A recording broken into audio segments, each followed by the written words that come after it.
कृपया ध्यान दीजिए। और इतने मेहनत से एग्जाम पास करने के बाद क्या होता है? Paper leak, paper cancel. पढ़ा के अभी तक मैं पढ़ाई किया हूँ और मैं कुछ भी हासिल नहीं कर पाया। रिलेटेड, लेकिन कुछ लोग कहते हैं अब दिल टूट गया, अब यूपीएससी निकालेंगे। एक लड़की के लिए हमेशा एक सरकारी नौकरी वाला लड़का ही फर्स्ट चॉइस होता है रहते हैं। भले ही उन्हें भी पता है कि इनमें से आधे से ज्यादा स्टूडेंट निराश होकर वापस ही जाने वाले हैं। अब गांव के लोग ताना मारते हैं माँ बाप को, कहते हैं अरे ताहर बेटवा गया है मुखर्जी नगर, क्या कर रहा है, अभी तक तो आईएएस आईपीएस नहीं बना। तब इन लोगों का कलेजा जो है फट जाता है। गवर्नमेंट जॉब यानी सरकारी नौकरी, जिसे पाने के लिए देश के लाखों स्टूडेंट एक कमरे में बंद होकर दिन रात मेहनत करते हैं।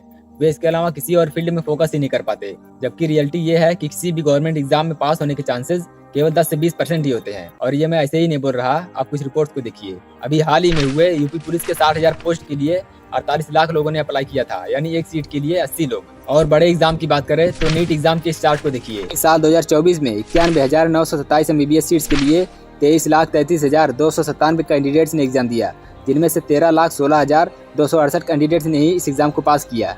और इतने मेहनत से एग्जाम पास करने के बाद क्या होता है? Paper leak, paper cancel. लेकिन नीट परीक्षा आयोजित करवाने वाली नेशनल टेस्टिंग एजेंसी ने नीट पेपर लीक होने की बात से ही इनकार कर दिया। और ऐसा नीट एग्जाम में ही नहीं बल्कि यूपीएससी जैसे एग्जाम में भी लोग पैसे देकर धांधली करवाते हैं। और ऐसा जब होता है तो एक स्टूडेंट दिल से रोता है, जो सब कुछ भुला के बस एक एग्जाम की तैयारी कर रहा होता है। 2012 से ट्यूशन पढ़ा के अभी तक मैं पढ़ाई किया हूँ और मैं कुछ भी हासिल नहीं कर पाया। उल्टा हमारे पर एफआईआर हो गया। मैंने अपनी मांग को शांतिपूर्ण रखने के लिए गया था कि जो गलती की आप आयोग उसको जांच करिए और जो दोषी उस पर कार्रवाई करिए। वो दोषी पर कार्रवाई ना करके हम लोग को एफआईआर कर दिया। अब हम लोग क्या करें सर? अभी किताब पढ़े कि हम लोग कोर्ट कचहरी का करें। एक तो वैकेंसी निकलती है 4-5 साल बाद, और उसमें भी इतनी बड़ी धांधली। उत्तर प्रदेश लीग सेवा आयोग का नाम बदल के उत्तर प्रदेश लीग सेवा आयोग कर देना चाहिए। और ये तो बड़े एग्जाम की बात हो गई, लेकिन यहाँ तो एक चपरासी की पोस्ट के लिए भी हाई कंपटीशन का सामना करना पड़ता है। साल 2015 में यूपी गवर्नमेंट ने चपरासी की वैकेंसी निकाली थी, जिनमें 368 पोस्ट थे। और इस 368 पोस्ट के लिए करीब 23 लाख लोगों ने अप्लाई किया था। और इस पोस्ट के लिए बस 2 कंडीशन रखी गई थी। पहला, कैंडिडेट 5वीं पास हो, और दूसरा, उसे साइकिल चलानी आती हो। लेकिन इस पोस्ट को पाने के लिए ग्रेजुएट से लेकर बीटेक डिग्री वालों ने भी अप्लाई किया था। और यही नहीं, इस पोस्ट के लिए 255 PhD होल्डर्स ने भी अप्लाई किया था। तो ये हालत है सरकारी नौकरी की। मतलब लोगों को बड़ी सरकारी नौकरी से मतलब नहीं है, बस कोई भी नौकरी मिल जाए, बस वो सरकारी होनी चाहिए। और ऐसे ही गवर्नमेंट जॉब के चक्कर में प्रयागराज के जीएन साक्या ने अपनी जिंदगी के 16 साल लगा दिए। और इस दौरान इन्होंने 5 बड़ी डिग्रियां भी हासिल की, लेकिन क्या इन्हें एक सरकारी नौकरी मिली? अफसोस नहीं। और क्या इन पर एक भी मूवी बनी? नहीं। और क्या बननी चाहिए, ये आप लोग कमेंट में जरूर बताना। जीएन साक्या की तरह देश भर में करोड़ों लोग एक सरकारी नौकरी के लिए 3-4 साल बिता देते हैं। ये तो मुझे 5 साल लग गया है, लगभग 5 साल लग गया है। यानी 5 साल से आप तैयारी कर रहे हैं। और कब तक तैयारी करेंगे? मेरा तो प्लानिंग है कि अगली बार बैठेंगे और अंतिम बार होगा लास्ट एकदम। जबकि उनमें से कुछ ही लोगों को एक अच्छी सरकारी नौकरी मिल पाती है, और इन्हीं को कोचिंग वाले दिखा दिखा के स्टूडेंट को मोटिवेट करते रहते हैं। जबकि उन्हें भी पता है कि इनमें से आधे से ज्यादा स्टूडेंट निराश होकर वापस ही जाने वाले हैं। लेकिन ये बात आपको कोचिंग वाले नहीं बताएंगे, क्योंकि वो उनका बिजनेस है। लेकिन फिर भी लोग सरकारी नौकरी के लिए दिन रात मेहनत करते हैं। आखिर क्यों सरकारी नौकरी का इतना ज्यादा भौकाल है? क्यों घर वाले ये सोचते हैं कि मेरे बच्चे को बस एक सरकारी नौकरी मिल जाए? आखिर क्या रीजन है इसके पीछे? आइए जानते हैं इस वीडियो में। देखिए, इसके पीछे 7 बड़े कारण है। पहला, जॉब सिक्योरिटी। देखिए, सरकारी नौकरी बहुत ही ज्यादा सिक्योर मानी जाती है, क्योंकि किसी भी सरकारी कर्मचारी को उसकी नौकरी से आसानी से नहीं निकाला जा सकता है।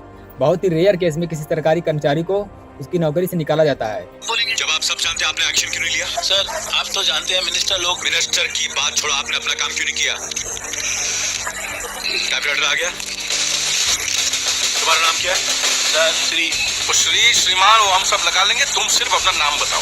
श्रीकांत मानिक सर। इनका सस्पेंशन ऑर्डर टाइप करो सर। वहीं प्राइवेट कंपनियों में परफॉर्मेंस या कंपनी के हालात के हिसाब से कभी भी नौकरी से निकाले जाने का खतरा बना रहता है। यहाँ तक कि गूगल जैसी बड़ी कंपनी ने भी अपने 28 कर्मचारियों को नौकरी से बाहर निकाल दिया।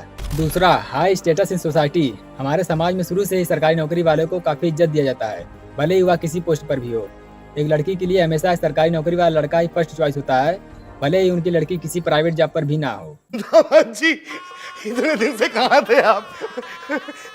माला, अरे शांति सुनती हो? तुम्हारी आखिरी इच्छा पूरी हो गई। हमारी छुटकी के लिए सरकारी नौकरी वाला दामाद मिला है। जश्न की तैयारी करो। तीसरा, वर्क लाइफ बैलेंस। सरकारी कर्मचारियों के काम करने के टाइम फिक्स होते हैं और काम में भी इतना प्रेशर नहीं होता है। इसके अलावा सभी तीज त्योहारों पर छुट्टियां भी मिलती हैं, जिसकी वजह से एक सरकारी कर्मचारी अपने प्राइवेट लाइफ और वर्क लाइफ में आसानी से बैलेंस बना पाता है। मतलब वो अपने काम से बोर नहीं होता है। और वहीं प्राइवेट जॉब में छुट्टी तो छोड़ो, कभी कभी ओवर टाइम भी करना पड़ जाता है। तूने दी थी परमिशन मेरे से ओवर टाइम कराने से पहले? कमर टूट जाती है इंजीनियरिंग कॉलेज में एडमिशन लेने के लिए, उसके बाद 4 साल वहां घिसना पड़ता है। अनगिनत किताबें, permutation, combination, equation, problem solution, theta पीटा कर मुश्किल से हम इंजीनियर बनते हैं और तुम हमसे मार्केटिंग कराते हो। और अगर किसी काम से छुट्टी भी मार ली तो आपकी सैलरी भी उसके लिए मार ली जाती है। चौथा, रिटायरमेंट बेनिफिट्स। सरकारी कर्मचारी को रिटायर होने के बाद पेंशन मिलती है। इसके अलावा पीएफ और कई दूसरे तरह के फायदे रिटायर होने के बाद सरकार की ओर से दिए जाते हैं, जिसकी वजह से नौकरी के बाद भी एक सरकारी कर्मचारी अपनी लाइफ को बेहतर तरीके से एंजॉय कर पाता है। पांचवा, सैलरी। एक सरकारी कर्मचारी को अच्छा खासा सैलरी दिया जाता है।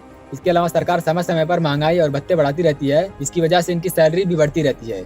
इसके अलावा सरकारी कर्मचारियों को घूस पानी भी समय समय पर मिलता रहता है। और सरकारी नौकरी का सबसे बड़ा फायदा ये होता है कि उनकी सैलरी हमेशा समय पर मिलती है, इसमें कभी देरी नहीं होती। और वहीं प्राइवेट जॉब में 15 से 20 हजार भी बड़ी मुश्किल से मिल पाता है। छठवां, भत्ते। सरकारी कर्मचारियों को सैलरी के अलावा कई प्रकार के भत्ते दिए जाते हैं, जिसमें उनके रहने और कहीं आने जाने से लेकर सभी खर्चे शामिल होते हैं। और ऊंची पोस्ट पर काम करने वाले कर्मचारियों को तो सरकार बड़े बड़े घर और गाड़ियां भी प्रोवाइड कराती है। तो ये कुछ रीजंस है जिनकी वजह से हर स्टूडेंट सरकारी नौकरी के पीछे भागता है।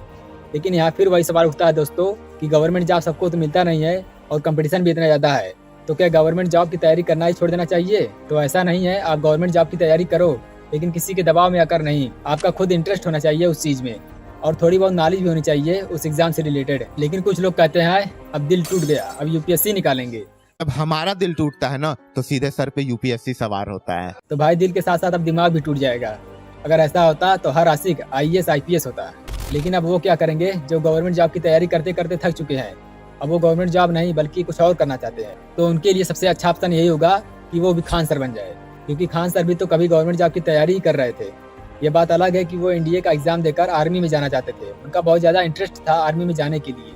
लेकिन मैं यहाँ पर ये कहना चाहता हूँ कि जिस तरह उन्होंने मेडिकल में फेल होने के बाद अपने एजुकेशन का यूज़ किया और आज इस मुकाम पर हैं, तो क्या आप भी ऐसा नहीं कर सकते? लेकिन अब कुछ लोग सोच रहे होंगे कि खान सर जितना कहाँ ज्ञान है किसी के पास। तो इंडिया में इतने ढेर सारे कोचिंग सेंटर्स हैं जो गवर्नमेंट जॉब की तैयारी करवाते हैं, क्या उन सभी के पास खान सर जितना ज्ञान है?